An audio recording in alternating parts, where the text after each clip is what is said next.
Artistic Programs Manager and Local Casting Director at La Jolla Playhouse. La Jolla. I was about to say La Jolla Kitchen. No, that's just where I work. That's not my identity. That's not who I am. Karole Kitchen. How you doing, Karole? Good. Glad to be here. Thanks, Ahmed. You guys, we have a really great guest for you today. We're going to introduce her in just a moment. I just want to get a couple of announcements out of the way while you guys are still coming into the room, or for those of you who are in the room. Want to remind you, please make sure that you have your microphone muted and your camera off. And you also want to change your video settings to make sure that you are not seeing non-video participants. So again, please make sure that your microphone is off and that your camera is off, and that you only have the video participants selected on your screen. After our conversation tonight, we'll talk for about an hour or so. We'll have a question and answer period. If you're watching here on Zoom, please submit those questions via the chat. If you're on Facebook, again, please submit those questions via the chat or the comment section, and we'll get to as many of them as we can. Very quickly, just want to make a couple of announcements of things going on here at San Diego Repertory Theatre. Right now, you can still check out A Weekend with Pablo Picasso, written and performed by Herbert Sequenza, directed by Tim Powell and Todd Salovey. It's in film form. Head on over to sdrep.org and check it out. Herbert does a great performance as Pablo Picasso. You want to check it out. It is available for viewing through October 14th. So you have till next week to still check it out.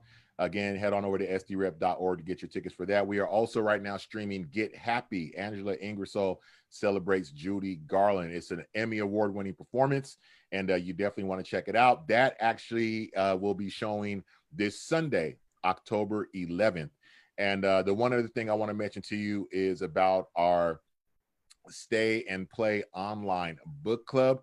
For our next book, it is How to Be a Anti-Racist by Ibram X. Kendi. And that will actually pair up with our Black Lives Matter reading series that we plan to produce in early 2021. Head on over to sdrep.org, sign up to become a book club member. We will be talking about that book on November 16th at 7 p.m., hosted by the Library Shop. With that being said, I'm going to flip things over to Karole in case she has some announcements for y'all.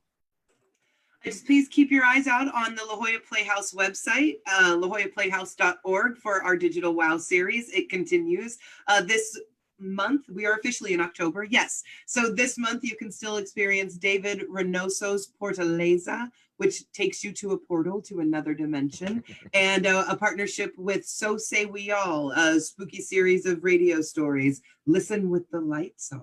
Oh. So please be sure to go to our website, lajollaplayhouse.org, to check out all of the great digital wow offerings. There you go. And I want you guys to know We Are Listening is continuing, coming up on October 29th. We wanted to skip October 15th because there was supposed to be a debate on that day. I don't know if there's going to be a debate on that day, but we're just going to go ahead and leave our schedule the same. So we will be skipping October 15th, and October 29th at 5:30 p.m. Our guest will be Gamal Chastin. He is the organizer of the Breath Project. Head on over to breathproject2020.org for more information. The actual 846 Breath Project Festival takes place on October 24th and 25th, and it is free. And then also on November 5th, Thursday, November 5th at 5:30 p.m., Kaya Dunn and Stephen Busher will be our guests here, and We Are Listening. So we invite you to come back.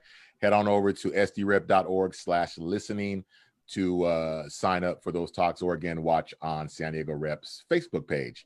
And with all that being said, let's go ahead and get into why y'all are here in the first place. We would like to introduce our very, very special guest today, award-winning actor, writer, Mrs. Carol Foreman is in the house. Come on into the room, Carol. I'm in the room where it is happening. How you doing, yes. Carol? I am doing really good. I'm really good. Thank you. Thank you. That's what I'm talking about. That's what's up. And I'm really happy to be here, and thank you for making this space. I never would have imagined in all my life there could be a magical place like this where Black people could gather.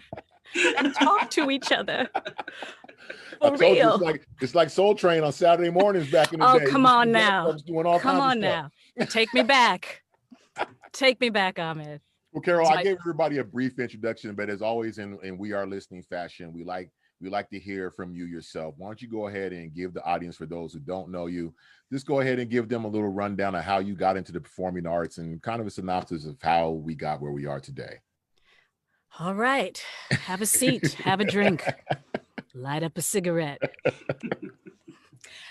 So I was born in Morocco, Africa. My father was in the military. They were stationed there. And we moved all over until I was about 14 years old. We moved every 2 years, spent a couple of years in elementary on Coronado Island, going to school there, and moved back in the 70s and walked onto campus on Sarah High School in Terra Santa Murphy Canyon. And it was the first time I wasn't the only Black face in a crowd. And I thought, I've found my people.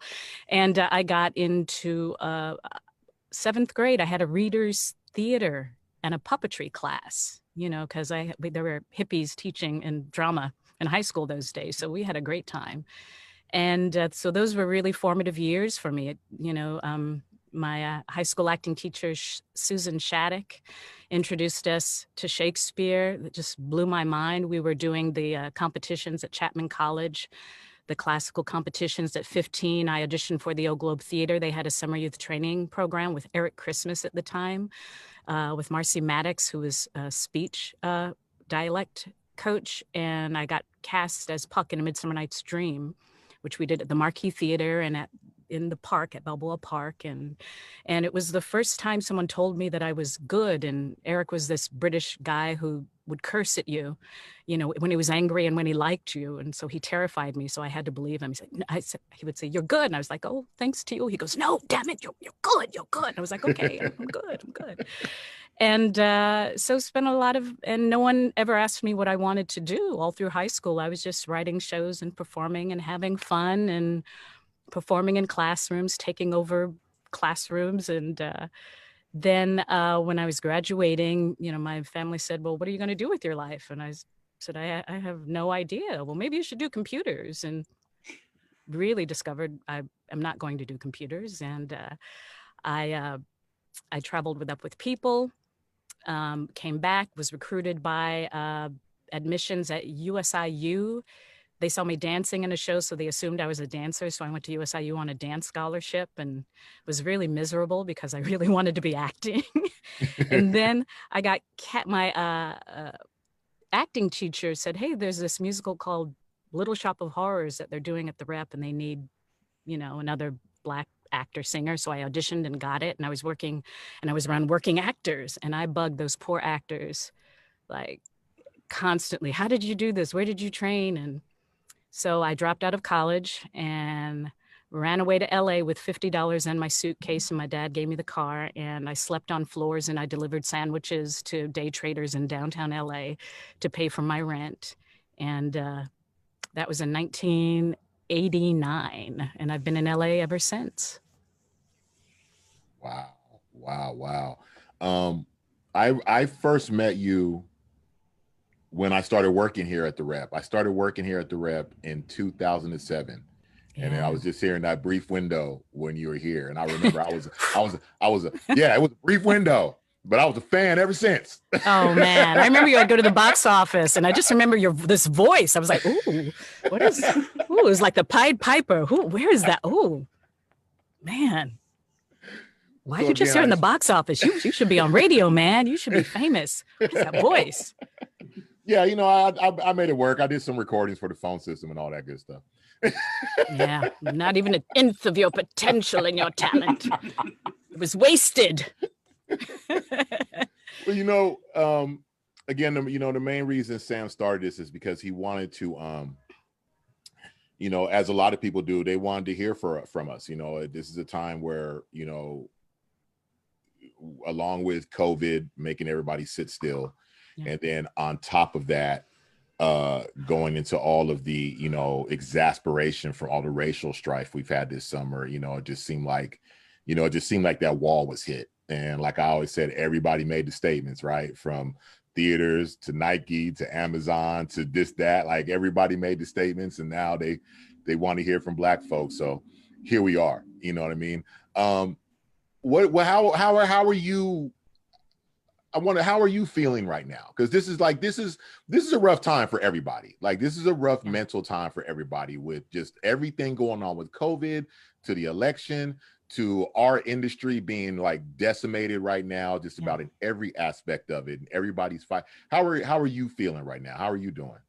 I'm devastated. Yeah. Emotionally. Yeah. Sad, angry, furious, heartbroken,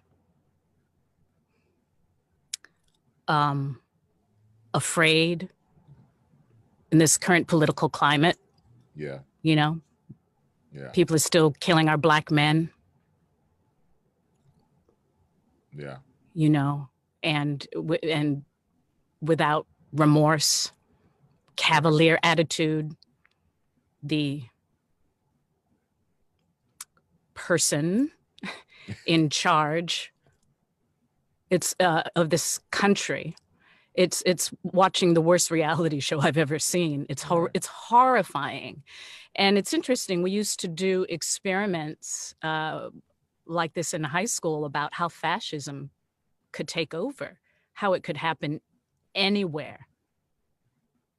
And we've been primed for it for a long, long time. Yeah. Racism has never gone anywhere in this country. It was founded. It's one of the founding principles of the United States of America. It's ingrained in our institutions, in our education, in our culture, in our language. So it's come to a head, and this is our reckoning. Yeah. This is the ugly reality of our legacy that's come home to roost. And it's going to be a long road if we don't let the worst of us, of ourselves, take over and destroy each other, because we really do need each other. Black people built this country. Who are you fooling? We created this economy. What are you talking about? People from Asia, Southeast Asia, Latin America, you know, when the work that people don't want to do, the dirty work, the real nuts and bolts, feeding us, caring for our children. You know, you ain't gonna do your own work. Come on. What are you talking about? And then, you know, the excuse that you know, we're less than, we're not valuable, we're not human beings. Come on. I don't understand that mentality. It's evil to me. It's evil. And and the vice president going on and saying no, that's not part of the foundation of this country. That's not. So there's the people that are still able to deny that that's what this country was built on. Lying with impunity. Yeah. Now there's just no shame in the lying to our faces. The fly was trying to tell us, run. I was expecting the Exorcist music to come in the background. Save yourselves while you can. Well, and you know, the same reckoning that we're going through in this country, and like you said, this has always been there. There's a new light that's being shown on it. But the same is true for our industry. Sure. That this is, and there's still a deniability about that as well, and how much it exists in the industry and how much the industry was founded on it. And we were talking a little bit before we came on camera, and just chatting a little bit about kind of the same way we had to bite our tongues about what's going on in the world for so long, that we had to just put our heads down and keep going. We were talking about that's something that you've had to experience for decades in this industry. Can you talk about that a little bit? Sure. One thing that I learned to deflect racism or any type of violence towards me or my brother was humor. Self-deprecating humor, being silly, being, people maybe think I'm flighty or, very surfacey, but it's my first go-to. And I got into performing because I realized if I made people laugh, they would like me and were less likely to hit me. On Coronado Island, my brother and I spent formative years there, and we would get jumped by the kids. We were the only Black kids in the school system at the time. I had a teacher, I think in 3rd and 4th grade, there was a little elementary school as you come over the bridge on the right. The rest of the class was reading Tom Sawyer, and I was reading Dick and Jane. She wouldn't give me the same books. And so my parents had a PTA meeting. And my parents said, well, our daughter's going to the library checking out these books that are advanced for her reading level. Why are you giving her Dick and Jane? And the teacher said, well, it's a scientific fact that Blacks are athletically inclined and your daughter should not waste her time pursuing academics. So after they pulled my mother off of her, my brother and I were transferred to the Catholic school, Sacred Heart on Coronado Island. And my brother and I were on the bus coming home from school one day. They dropped us off at the military base because that's where we lived at the time. We were in officers' housing. And I saw a group of young white boys jumping my brother, who was like in 2nd grade or something. And these were junior high school kids. So I'm running off the bus to try to help my brother. And one of the kids puts out his leg, and you know how high those steps are on the buses. So I went right down and knocked the wind out of me, and I passed out, and they took me to the hospital. My parents, of course, got the news media and everyone in.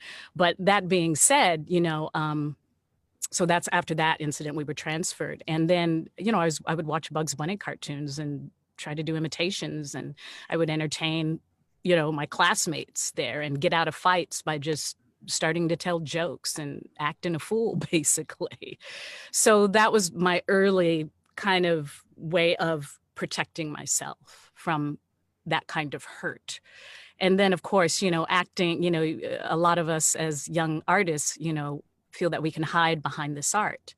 But, the more you investigate and the more that you love this process, the more you have to just engage yourself. At a certain point, you have to come to terms with all of these things. So that was, I guess, kind of what informed a lot of why I became a performer.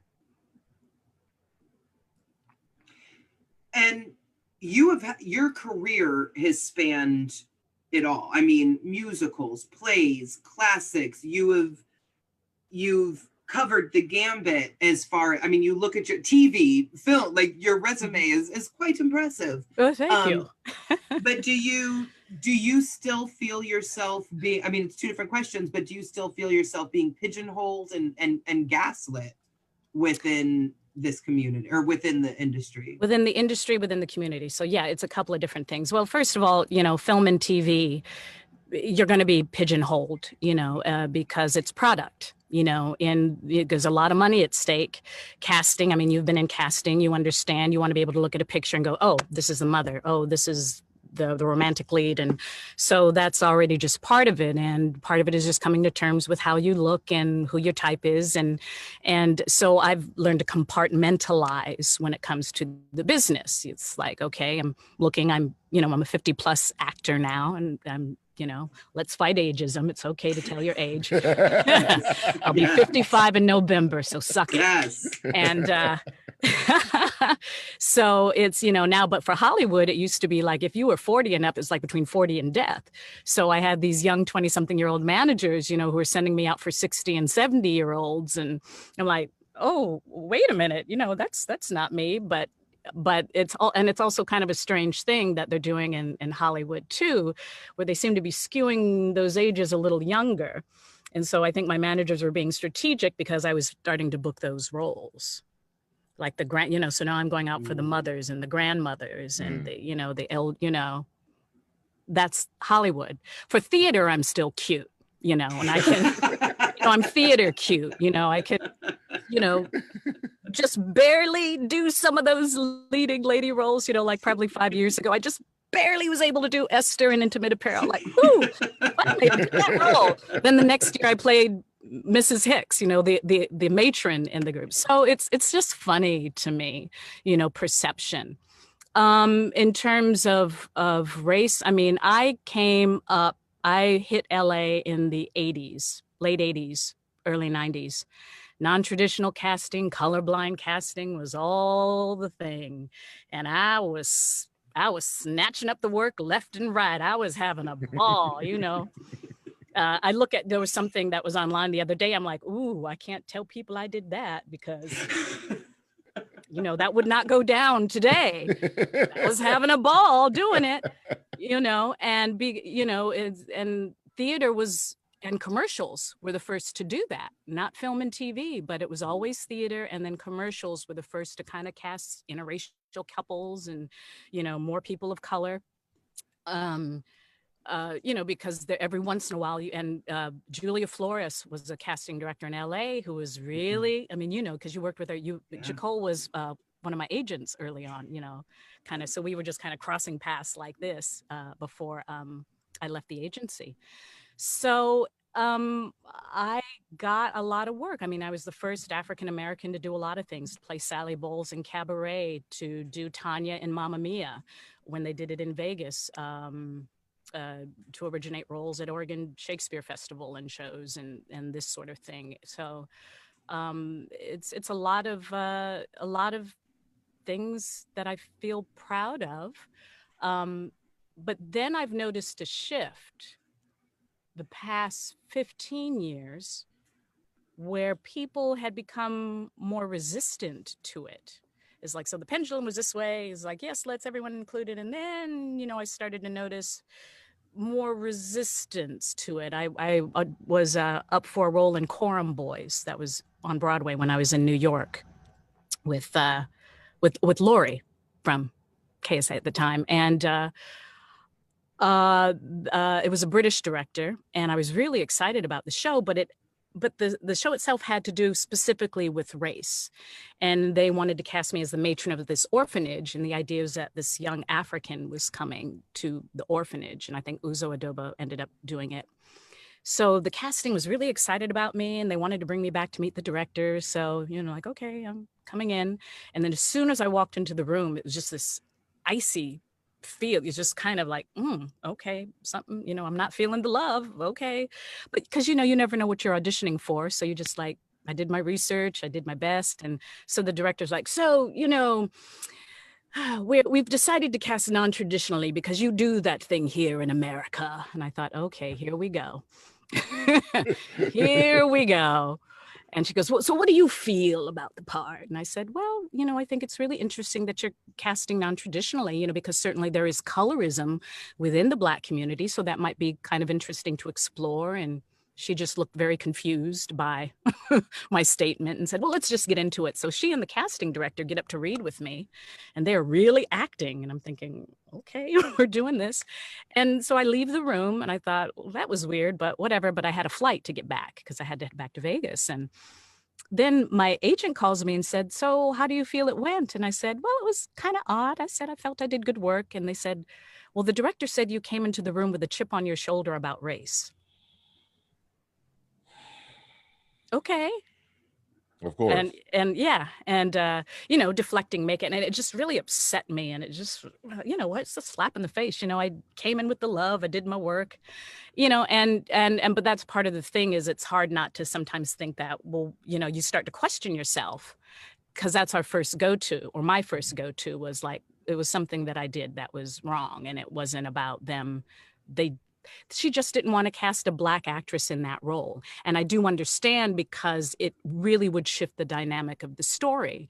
And I personally feel that if it's central to the story, the author really should have that final say in how they're casting it. If they are going to introduce something that changes that dynamic, then you have to have the conversation about it. And that's also probably going to affect the writing of it. What I have a hard time with is someone wanting to cast me or trying to fit me in a place where I'm not wanted and or if they just don't want to have the conversation. Antias was trying to cast me as Hedda and Hedda Gabler. So they kept bringing me back to the callback. And it was obvious the director did not want me. And he kept forgetting my name for some reason, you know, even though I'd been in there like a couple of times. And I thought, he just doesn't want me. And but the artistic directors did. But I just knew, you know, you're not going to change his mind. And also, are we going to have this Swedes, because I was in Sweden and I have met them. They are there. So, and I speak a little Swedish, which is obscure fact, but that's another story. So, but, you know, be willing to have the conversation about it. And sometimes white directors and artistic directors are afraid to ask the question. And I'm not offended by it. I welcome it, because now it's like we can go deeper with that. And also, I'm just it's like, can't we just write plays for folks that look like us? Why are you always trying to fit us into, and the whole idea of tradition? Well, what is the tradition? The tradition is Western, white, European theater. And that's in our training. That's in the plays, you know, in the canon of, you know, everything that, you know, our industry is built on, is this tradition of a Eurocentric institution of a legacy, and that's fine. But I want to know about, you know, other traditions and other writers and other authors and other stories that are reflective of my experience. You know, it's funny. When Minka Wiltz was on here, and we kind of had that conversation, and we had kind of took it to kind of a hip hop sense, because hip hop wasn't a creation of anybody else. It came organically. And what Minka was trying to get to was that exactly what you're saying, of what the tradition of theater has been taught as to what it is or what it has been or where it came from. But you know, what Minka will want to look for is like somehow to be able to foster that organic theater out of the Black experience, something that's not informed by this tradition or that tradition, just as hip hop does that.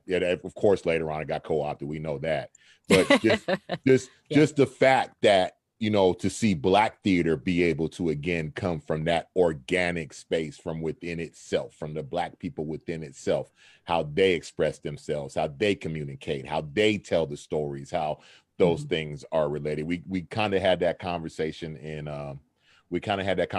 the meeting today about like going forward, like what is the, you know, what has to change as far as when we're putting these Black stories on stage, like what has to change to get the authentic person, the authentic characters, the authentic mood, the authentic neighborhood, the authentic feel. What is it really going to take for when a majority of the theater leaders are white and don't understand what it takes to really reach that authenticity? Like, nah, that dude ain't gonna say that like that. No, she is not gonna respond to him like that. It is not going down, you know, just right. type of things. Right. It's going to take the financial resources and the support and the training, you know, where the commissions for, you know, the workshops, you know, the support, you know, they know what it takes to move a white author through development and to continue to throw money at a project that maybe isn't working, but if enough money goes into it, they'll somehow make it work. Right. You know, and, you know, I've had two projects, one, an urban opera I've been writing based on Shakespeare's Antony and Cleopatra about the crack cocaine epidemic in Southeast Los Angeles. So that was the inspiration for it. And I had submitted it to the Public Theater back in 2008. And one of the dramaturgs got back to me and said, this is really fascinating. I want to see it. And he said, send me the script. And he says, well, when you're in New York, let's have a meeting.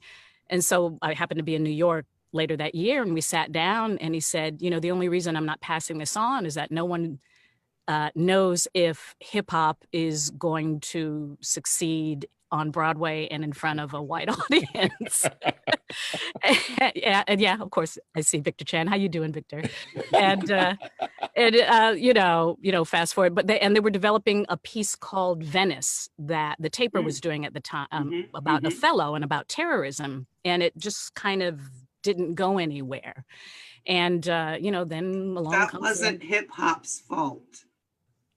No, it was not. A lot of cooks in the kitchen, and it's true, so everyone, the egos and all the money that's at stake, for it, everyone has to have their fingers in the pie, so I've definitely gone through this with a couple of projects. So I actually just got a residency. New Musicals Inc. has made a commitment to nurturing Black writers, specifically Black writers writing musical theater. So that pool is even smaller. So they came to me, say, will you head up this program to help us recruit Black writers and to be an artist in residence yourself? Not only that, we'll pay you to be here. I'm like, when do I go? How soon can I get there? So I'm out, doing my search about, and talking to people. And then, they're talking about, let's get students and develop young people. And I said, that's great. And I said, but we have this handful of extraordinary talent who are in workshop hell. Because for a while, theaters were getting all of this grant money to, kind of prop up their diversity. See, we are workshopping all these plays, and oh, look, we've got a Latina playwright, or we've got, Asian playwright, or we've got Black playwrights, but it would stop there. Nothing like a page to stage development thing, it just would kind of linger in workshop forever, or concerts, and no commitment to production. So I came back and I said, can we just give a space for, and not only just the workshop, but make the commitment to giving us resources for the business. We want your connections for production opportunities, because they have these things already established where they have a group of producers that come in to do these one-on-ones with writers, and also creating partnerships between them and theaters who are looking for shows, because not everything has to go to Broadway, y'all.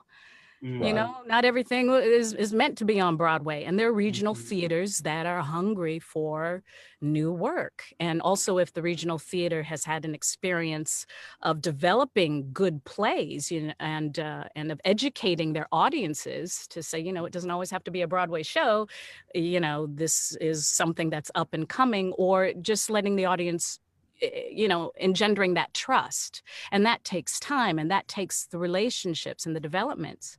And another thing with theaters too, it's always bothered me is, the once or twice a year where they do the shows of color, and then they want you to reach out to those communities and then ignore them for the rest of the year, and you wonder why people of color aren't showing up to your shows. We know.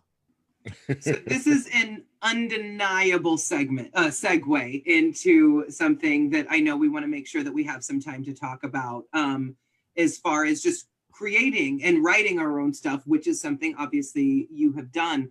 And as you mentioned, Carol, we were sort of ships in the night at the agency. Carol, when I first came to the agency, again, Carol was one of my first introductions to professional Black theater artists, because she was one that we represented.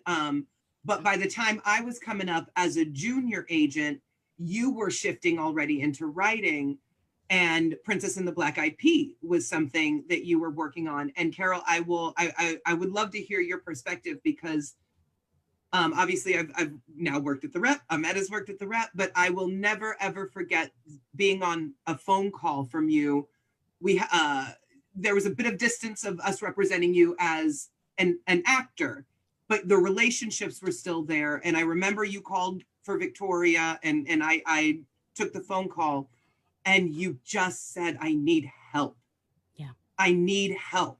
Something that is mine is being taken from me, and I need help.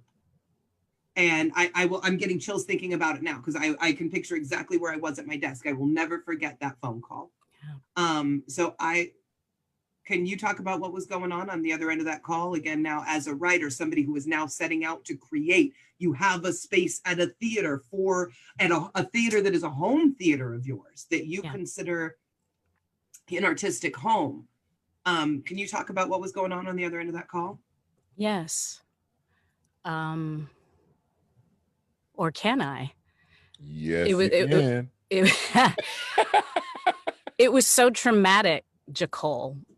It still feels like an out-of-body experience. I still go through therapy, or just started it because I didn't realize how traumatic it was and how much of a block it had been creating for me in even wanting to continue pursuit.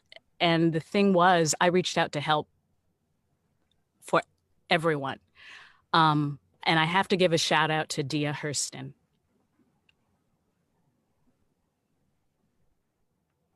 For sure. Who really saved me. And I know there were a lot of people who felt helpless to help me. But I remember she inviting me over to her home with a group of other women, writers, and they just sat with me and listened to me. And I cried and I screamed and I yelled. I talked to a writer friend of mine who has a show on Broadway now. And when I was in New York, because I got ambushed by my team, the producer and the director and my writing partner, we were going into a casting session in New York. And half hour before actors were supposed to be in the room, they said, Carol, we don't think you're a good enough writer and we need you off the piece. You know, we need someone with a name. And I was like, what are you talking about? The interesting thing about that was a month earlier, the producer had come to me and said, you know, your writing partner isn't a good enough composer. We need someone, you know, who's more experienced, has a name, and, you know, we're not really feeling the music. And I'm like, okay, we've won a Richard Rogers Award, a John Larson Foundation grant, Edgerton Foundation grant, gave us money with my script and his music. And okay, what's that about? So my friend, you know, I called my friend, he said, well, congratulations. When you have producers wanting to steal your work, that means they feel like they're going to make a lot of money off of your piece. And this is very typical, especially in commercial theater. They basically said, what did the intern at the public theater, he said to me, you know, musical theater is a blood sport. And he was not lying. So, you know, I had to agree to, or I agreed to meeting the other writers. They had lined up for me in New York. So they bring in this young white man that I have a meeting with in this private country club, because the producer always, you know, had to have a stage for his meetings to show us how much money he had. And the writer said, well, I've read the script. And he said, it's great. And he said, I honestly don't know how I could speak from a Black female point of view, because this is what the show is. And so they quickly hurried him out of the room. So they decided, well, we got to get a Black female writer, you know, to, you know, do whatever this is. So it was,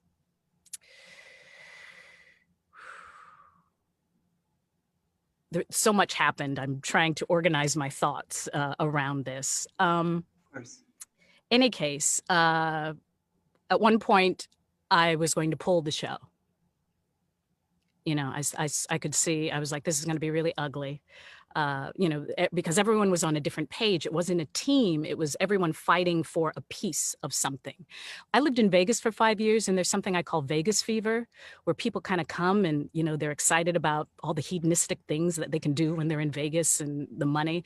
And that was a look in everyone's eyes. They had Broadway fever. You know, they were talking about all these Japanese producers that were lining up to, you know, make it, you know, and all these Broadway names. You know, I wanted to use more San Diego local talent. And, you know, the producers were like, well, no, you know, we've got to have Broadway names or people who have Broadway credits, and they have to be from LA and they have to be from New York. And I'm like, y'all ain't got the budget for this. I don't know how you're going to pull it off, but good luck. And so the director faxed me 20 pages of what he wanted me to write. So he basically sent me his own version of the show. The producer wanted, you know, as many new people that they wanted. And so at a certain point I said, I'm going to pull the show. And then Sam from the rep called me and said, Carol, you can't pull the show. And I said, it's just, he said, I promise you, I am going to do the show that you wrote. He drove up to my house, sat on my couch in my living room, and Sam said, you know, he said, if you pull the show, my theater will go out of business. He said, think of all the actors who won't get paid. He says, I've got staff that, you know, I won't be able to pay. And, you know, there's pension and health. And he's like, we really need this show to happen. And because of that, because of my long relationship with Sam, you know, because I've been doing shows there since I was in college, I said, okay. And I didn't pull the show. Next thing I know, I had to go into the hospital. I had surgery. I had a hysterectomy. Sam and the director and the producer and my writing partner are meeting with my lawyer, trying to find ways of getting me off of the project. They're sending me flowers in the hospital. I had my doctor throw them in the trash. I get another lawyer because my lawyer's assistant called me up because I still wanted to pull the show. And she said to me, they're going to do their own version of the show, whether or not you're a part of it. So don't even try to make trouble. Producer would call me, threatening me. You know, if you disparage me, you know, you're going to get a bad reputation in this business. No one will want to work with you again. People will see you as difficult. You know, you might as well kiss your career goodbye. Sam banned me from rehearsal, even though my contract said I have every right to be at rehearsal. He called me and he left a message on my machine saying, you know, I'm not telling you not to come to rehearsal, but it would be best if you didn't. And the director says you can't be there. So it was, finally I got my own lawyer. And so I thought, okay, if they're going to take it, they're going to pay me. So according to our contract, upon initial production of a show, my writing partner and I were supposed to split $10,000. Okay. I signed off on it. No, I said, okay, if that's the agreement, great. The producer comes back and says, oh no, that was a mistake. So he basically sends us another agreement saying, we'll get $2,500 to split. And by the way, there's a gag order attached to this. You can't speak in any way disparagingly about the show or any way that will affect my ability to produce it. My writing partner signs off on it. I didn't. I said, no, the contract says $10,000. Oh, he called me up and called me all kinds of names. I finally got another lawyer because it was a conflict of interest for my writing partner and me to be with the same lawyer because it got really messy. I had 4 different contracts. Someone referred me to, I think it was Carol Rainey, referred me to a lawyer, a wonderful guy named Greg Thompson in New York. And he said, this is really a mess. He said, I'm going to help you because he says, I've never seen anything like this. This is wrong. He got me my money. I was probably the only one to make any money off of the show, but then my writing partner called me up and said he was entitled to the half of the money. My last conversation with him was, you know, I asked him why, you know, he's, you know, after all the work we're doing, why is he basically stabbing me in the back and leaving? And he says, it's not personal, Carol, it's business. And he hung up on me. And so he said, well, why should I be punished? Why should I be punished? And I said, well, you know, if you want to pay half my lawyer's fees, you know, I'm happy to split it with you. He goes, well, I don't think that's fair. And I said, well, it's not personal, it's business, you know. So, so that's kind of it in a nutshell. And it was just really hard. I know, and I know it was dysfunctional from hearing things from the cast and things that were happening in the script that were just ridiculous. I wanted the celebration of Black culture and the idea of seeing representation. I'd never seen a Black princess before. This was well before the Disney version. Actually, Disney had seen my piece before at the ASCAP Disney Musical Theater Workshop. And we were talking to one of the assistants there, and they're saying, well, does Disney have any intention of doing any other musicals or films about, Black princes or princesses? And the assistant said to me, oh, no, Disney's already done Africa, when they were talking about Lion King. So it's just, the pervasiveness of this, are people really listening to what they say?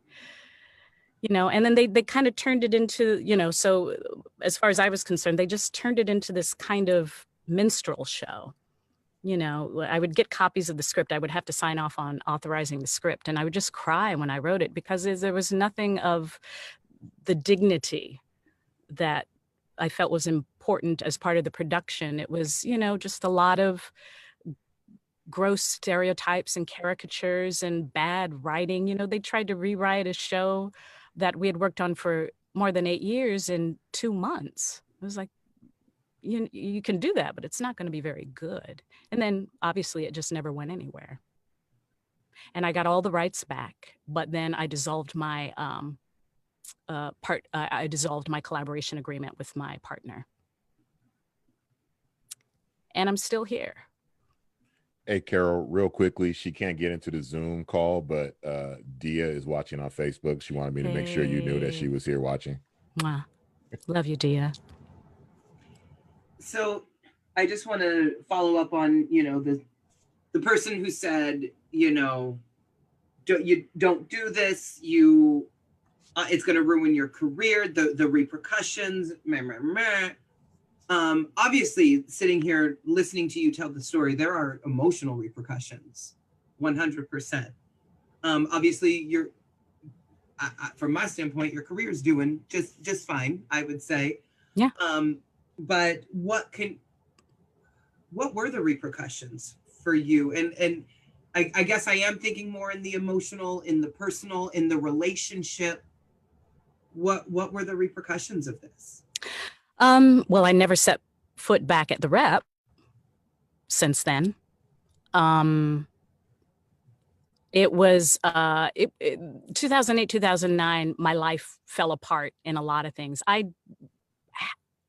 almost lost the desire to do anything in terms of the creative arts. I didn't want to write. I didn't want to sing. I didn't want to do any performance. I didn't want an association with any of it.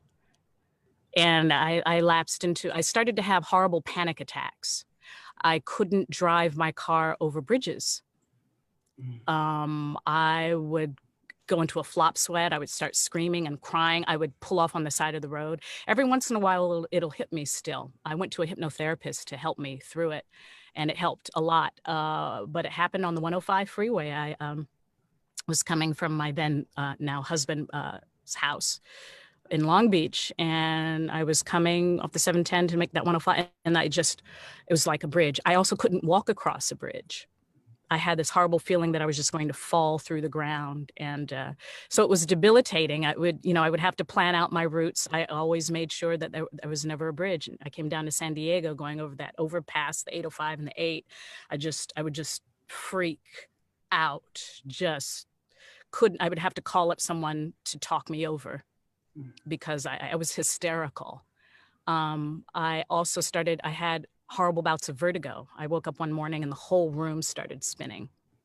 So I was having these physical manifestations of just terror and fear. I lost both of my homes at the time. I had a house in Vegas and a house in downtown LA because I moved back to LA for work. And that was when the writer's strike happened and the threatened actors strike. And I started out slowly. I was working with Ruff Yeager on another piece, the Venus Hottentots Extreme Makeover, and we were also invited to do a Disney ASCAP thing. And then years later, I got back into writing a children's musical with Carol Weiss, who was my manager and agent, and she retired, and we started writing together, and we wrote a children's musical. So I would do things that were kind of small, you know, low risk. And then I started to go back to the Anthony and Cleopatra piece. I had a reading with Playwright Serena in LA.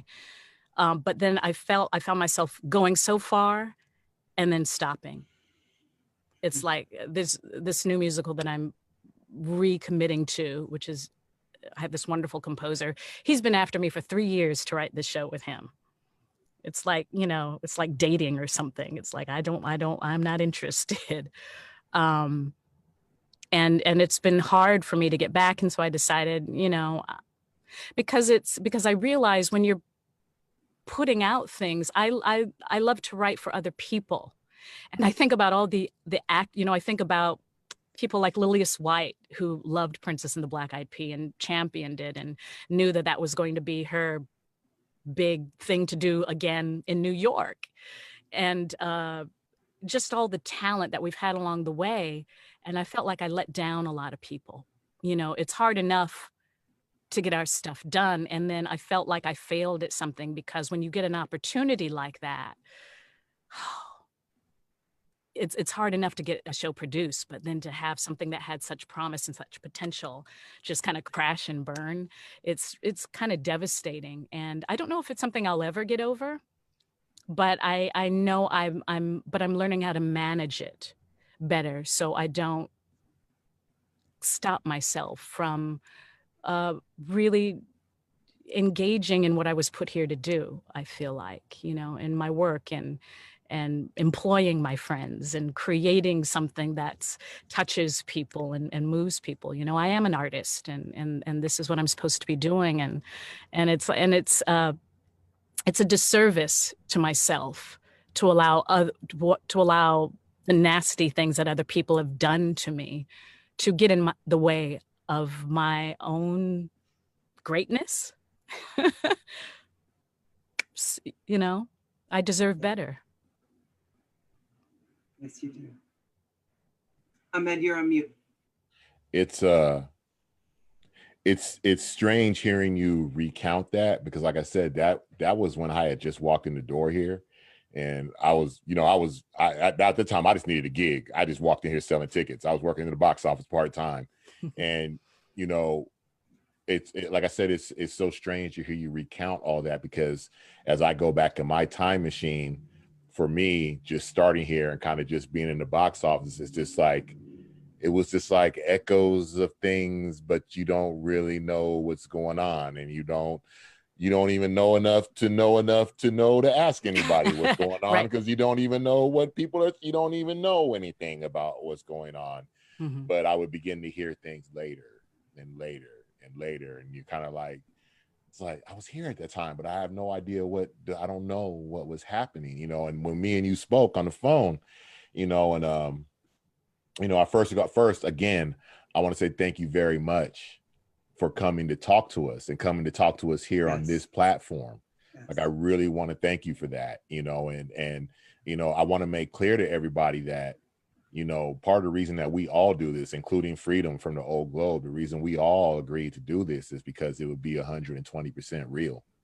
You know, it would be 120% real conversations, no matter what, you know what I mean? And, you know, I just want to let you know that, you know, from the leadership here, it was a thing of like, no, Karole needs to come on and tell her story. There's things that went wrong. There's things that were done wrong. And Karole needs to be in this space to tell her side of what happened. And so I just want to again say to you, thank you for answering that phone call. Thank you for agreeing to come on this space and share your story, especially with all the people that love you, that are watching right now. You know, I just want to just at this moment to say thank you for, number one, thank you for being vulnerable. I'm not talking to you, Siri. Thank you for being Siri's always up in somebody's business. Right. Thank you for being vulnerable, but at the same time so strong to come on and talk to us about that. Thank you. Thank you for listening. Yeah, For I sure. appreciate the time to be able to say it in a place where I felt I have been heard. Yeah, definitely. And I think it's important because this is not an old story and it's not a new story. Yeah. You know what I mean? Like we were just talking about like John Boyega from Star Wars going through what he's going through with Joe Malone and the thing that he created for that company, and watching the Wow. whole thing get flipped and taken from him. And like, this is not an old story, it's not a new story, it's an ongoing story, it's an ongoing narrative, which I'm hoping that these discussions will open the eyes of people in our industry at all levels to understand, you know, even if it's what Jacole, what was the term that Sheldon used? I can't remember, but something ignorance. I can't remember when I was asking him, like, is this willful? I can't remember. I have to go back, but Sheldon, as articulate as he is, of course, he just had this, you know, just this term that just, I can't even remember what it was, but it was just some kind of ignorance term, like not a willful ignorance at times, but sometimes just this ignorance that comes from being in a thing for so long and the way a thing operates, that it just becomes just the way it goes, and people become callous and unfeeling, unaware that they're operating in that way. You know what I mean? So I'm hoping, like, you know, like you and like we had Bill Wright on here a few weeks back to come on and talk about these things, so people understand that this is what's happening, this is what's going on, and there are real, you know, there are real, this is art, this comes from our heart, this comes from comes from our being, you know. And I think sometimes that gets forgotten, that this stuff comes out of our souls. And it's a tricky thing too, because we're also talking about the commercialization of art. And, you know, these are supposedly non-for-profit theaters who are trying to behave like commercial entities. And that's a whole other beast. You know, I mean, the nonprofit was supposed to be a safe place for artists, for nurturing artists, for developing artists, and for showcasing. And it also makes me wonder, you know, I'm looking forward to the day when we have our own agency over our own productions, instead of looking outside to someone else or to something else to validate our work. I think, you know, for me personally, I'm, you know, interested in going beyond that. In the meantime, here we are. How are we going to build that? Right. How about, as we look for tonight, and I want to be mindful because I know you have rehearsal tonight, so I want to be mindful of your schedule and your time. I've got about till 5:30, 5:45. Okay, that's perfect. As we always turn to at this point, like going forward, you know, I always like to ask, as we move forward, not only for the leaders, not only for the administrators, but for the artists, for the writers, for the actors, for the singers, for those working in the ticket office, for those working in the fund, you know, all those who, you know, are, you know, expressing the issues like we are, you know, in your opinion, what kind of things are needed to go for, especially now as we move out of this space? Because for me, my thing right now is across the board is like, okay, there's no excuses after this, because y'all done came out, y'all decided to take this moment to come out and be grandiose with statements. No one asked you to, but you decided to. That's from everybody. Like I said, from Nike to Amazon, you decided to do that. So, you know, from this point going forward, in your opinion, what are some of the things, not only from the leadership aspect, but from the artist aspect, that need to happen as we move flash from this point forward? Well, you know, as you said, the statements are the easiest things to do, but getting behind the real change, that's going to take time and demonstration and, you know, inviting people into these spaces to occupy positions of power. Also, I know it, you know, the training and the opportunities, you know, is it financial resources? Is it cultural differences, you know, where people don't know, you know, if I were a young Black artist, you know, say living in San Diego, where would I go? Whose door would I knock on? what organization is set up to say, hey, you know, are you interested in, you know, first of all, just trying to navigate the world as an artist anyway. It's not a linear route, you know, it's so circuitous, and sometimes you think it's luck, but, you know, people with access to money and resources and, you know, these institutions, you know, with financial resources, I mean, the bottom line is you got to have money to put a program together, you know, to pay people, to train people. I think we need more training in business practices, certainly. You know, how about mentorships to teach young Black artists producing? You know, because, you know, we're looking for the producers. It's like, where are the Black producers? Where are the Black casting? You know, we know Karole. We know, you know, it's like a Twinkie Bird. You know, where the Black, you know, where the Black, you know, directors. I've started to direct. I got hired by UCI Irvine. You know, I've directed my own things, and it never occurred to me, oh, you know, I actually had a director on set offer to mentor me. I was like, oh, well, okay, why not? You know, why not? And also, it's like asking ourselves, why not? And then how? I want to know how Tyler Perry did what he did. Right. You know, I'm like, oh, how did Spike Lee do? Oh, you know, I think we need to start looking at ourselves and saying, we just need to do it. You know, and I'm the type of person, I hate waiting around for people to do stuff for me. It's like, well, let me come up with some money to produce my show. I don't know what I'm doing, but, you know, I'm making enough money in commercial. That commercial paid me real good. Here you go. Let's do this show and get it done. You know, I'll get it. And I got it done. I produced my own show last year. And I was like, I could do that. So we need that demonstration. We're not in the practice of that, you know? So I'm saying, I'm working with this man now, you know, he's the board of a theater, and he's hands-on, and he's like, I want to commit money to making this happen. And I want you to have your own voice. And I'm like, okay, let's have more of that, you know? And then as Black artists, we need to stop selling ourselves short. I can't tell you how many like Shakespeare auditions I would go to. Not a Black or brown person in the room. I'm on the phone going, why ain't you down here? This is Utah Shakespeare. You know, they're like, oh, I don't know Shakespeare. Oh, I've never done it in front of people. I'm like, get over it. You're asking for the opportunity, snatch it. I would go into spaces where I'm not invited. If it says ethnicity open, I'm showing up to that audition. That's why I work so much, because I would show up. No excuses, no excuses. That's right. You're better than that. And you got to get over that thin skin and that self-deprecating kind of, oh, I'm not, you know, because, you know, I tell you, I've been in a lot of spaces where I was with directors. I didn't know what they were doing.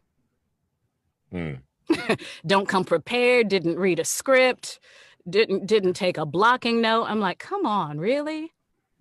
You're wasting I came prepared. I came off book. I did all my dramaturgical research. What are you doing? You know, get the egos out of the room and let's focus on the work. So I think we really need to reframe, you know, I mean, art, you know, the art is sacrosanct as well. You know, I mean, there's got to be a place where we can be safe and make mistakes. You know, as a Black artist, I feel like sometimes we don't have the luxury of making a mistake when we get that opportunity. We need those places where we can do that, where we can look stupid, where our writing can be bad, you know, because other people get that opportunity. So we need that as well. And understand that it's not going to be, you know, something that we're going to solve in a year or 2 years. What's the game plan? Who are the people you're going to support initially who are at a professional level, perhaps, who are producing things, who just need that extra opportunity? Then how are you moving that into education? How are we structuring our educational spaces? Who are we inviting in to be those educators? What other writers are you looking at or developing? What other cultural practices are you looking at? And, you know, and what constitutes classical work in your book? You know, why aren't we looking at, you know, Black South African playwrights instead of Ethel Fugard? And, in every school, you know, are we looking at dance forms? You know, are we looking at different types of, you know, the traditions of theater, you know, are many, some are music based, some are dance based. So there's, you know, there's a world of experience that we need to start availing ourselves to. And especially in our training and in institutions of power. And then how are we as Black people creating our own institutions? We have a culture that's built America. Why aren't we building our own institutions and preserving our culture and valuing that instead of looking outside ourselves to, you know, the great white way? I know they're talking about the lights, but I have always hated that term. Yeah. Always. Yeah. Like from my first day at KSR, it was KSA at the time, then KSR, now KMR. But from my first day when like Broadway was really now on my radar and a thing for me, like the great white way, like it was so telling to me. And they were like, nah, it's the lights. It's the lights. And now to this day, I'm like, that's no, it ain't. It's no accident. It's no accident. It's, you know, we know what it's celebrating. Yes. We know what it's celebrating, you know, and the people who are still producing, you know, the producer on Black Eyed Peas got like 5 Broadway shows or something under his name. So he's a player. And a guy I was dating sent my script on to a producer who said to him flat out, Black people don't come to Broadway. I can't sell this. So why are we looking to places that don't want us? Right. And so it's not a simple question, Ahmed. I mean, those are just a few ideas. There are people that, you know, can articulate that better than I can and have more information than I do, because I've been so long in the service of other people's creative voices, you know, and now to have the opportunity of stepping into my own creative voice and developing that. And finally I've got 2 artisan residencies coming up next year that are about supporting my creative voice. So, and it's also me understanding the types of relationships I'm allowing myself to be in. So the other thing that's gotten me through is the way that I'm dealing with my interpersonal relationships, my professional relationships have to treat me well, have to respect me, have to hear me, and I have to insist on being heard and seen. So it's a two-way street. You know what I'm saying? Yeah. So the types of people I'm going to get into bed with, so to speak, it's like, you know, what's this relationship? How are you talking to me? Because I ignored all the signs. I mean, these people that I'm with, that I dealt with that, I should have known better. But I didn't listen to my better judgment and my instincts, and I didn't protect myself. That's right. So now I know how to protect myself. And you know, people don't lie. People will always tell you or show you exactly who they are. But, you know, are you paying attention? Right. I always say I found my voice as an agent, because as an agent, I learned how to stand up and speak for other people and to fight for the needs of other people. Yeah. And it wasn't actually until I was done being an agent that I realized that was a transferable skill and that I had that power to do that for myself. Absolutely.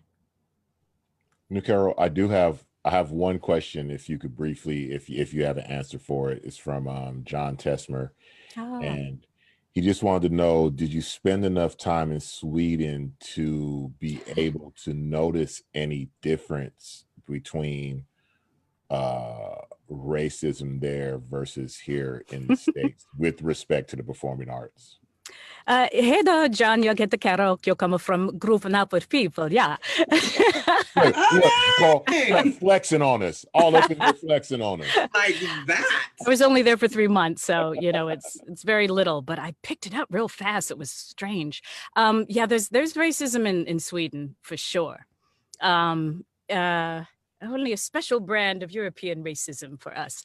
I was traveling with this group called Up With People when I was a teenager, and I was in Jönköping, Sweden for their 500th anniversary. Not a Black person on the street, and it's swarming with drunk Swedes falling all over each other. And then I hear this, hey, so sister. And I look, And there's this tall, biracial, beautiful man coming toward me. He had long, kind of curly hair and kind of hazel eyes, and he's wearing this oversized uniform. He's like, hey, and he grabs me and he hugs me. I'm like, whoa, I don't know you. He's like, and he's drunk off his ass. And so I'm sorry to curse on here. No, you can. And then he's like, oh, I says, I don't know any Black people and I want to know you. I'm like, okay. And he's like, who are you? And I tell him my name. He goes, where are you? And I told him, I was going to be at this place performing. And he's like, okay, I'm going to see you. I was like, okay, this dude is not going to remember. He's so drunk. So the next day I'm coming backstage getting ready. And someone says, hey, Carol, there's this dude out there in the gym waiting for you. I'm like, who? And I walk out and this guy sitting there in his military uniform, sitting up straight, completely sober. And he tells me his name. And the story was his mother's Swedish and his father was this, I think, Black American soldier who left his mom or something like that, or they broke up or something. And, he just was terribly lonely because, experiencing racism as a Black man in Sweden and he was obsessed with Black Americans. So he followed me for like 2 weeks from show to show. And, when I had to leave the country, he brought me flowers and he hugged me and he starts crying. And he's like, I'm going to miss you so much. He says, I just want to go home. Or something like that. It just broke my heart. And he says, when you meet someone from another country, it's like it was so corny, but it was so cute. He says, you're not just making a friend, you're building a bridge from one country to another. Mm-hmm. I thought, oh, that's so sweet. But it was just like kind of a little insight into, I just can't imagine what his life was like there. And it was hard there were very shy people when I was there, and I only spoke French and I spoke a little Swedish. So, and a lot of people were too shy to speak to you.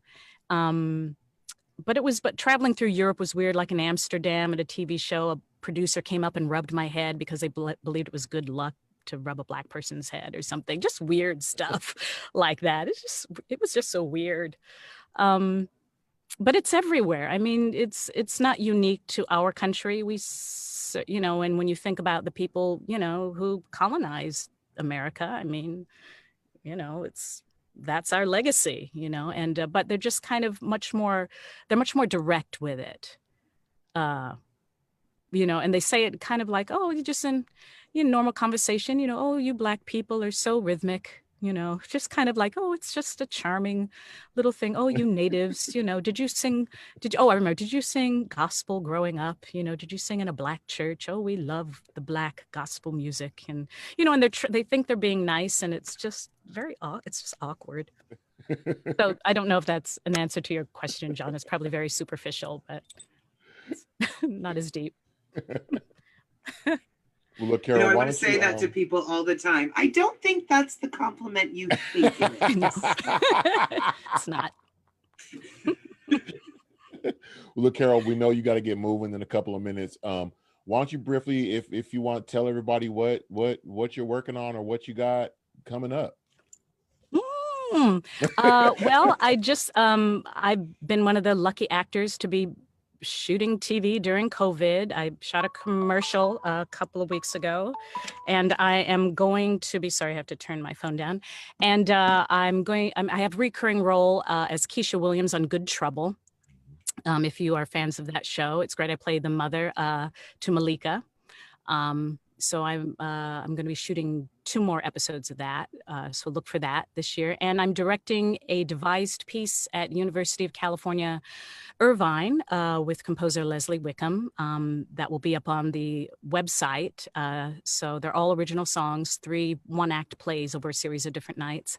And I have 2 artists in residencies at New Musical Inc. to develop a musical called All About Face. And then later on, COVID, what is it? Never, preventing, or I don't know if we're able to gather or do it remotely, of my at a Noise Within in Pasadena, my production of Rule My World with local composer Alan Phillips from San Diego. So it's a full year. That's what's up. It's amazing. That's what's going on. Yeah, I'm very blessed, and I never take it for granted. Carol, again, on behalf of everybody in this community, thank you for coming to talk to us today. We really appreciate it. Thank you so much, everybody. In case you didn't know, her name is Carol Foreman. If you didn't figure that out by now, appreciate you. Love you, my San Diego peeps. Miss you. Make sure you TBC. follow her, check it out. And y'all will be back on October 29th with Gamal Chaston. He is the organizer of the Breath Project. If you missed this conversation, you can watch. Yeah, that's right. I watched that. That was really good. Thanks.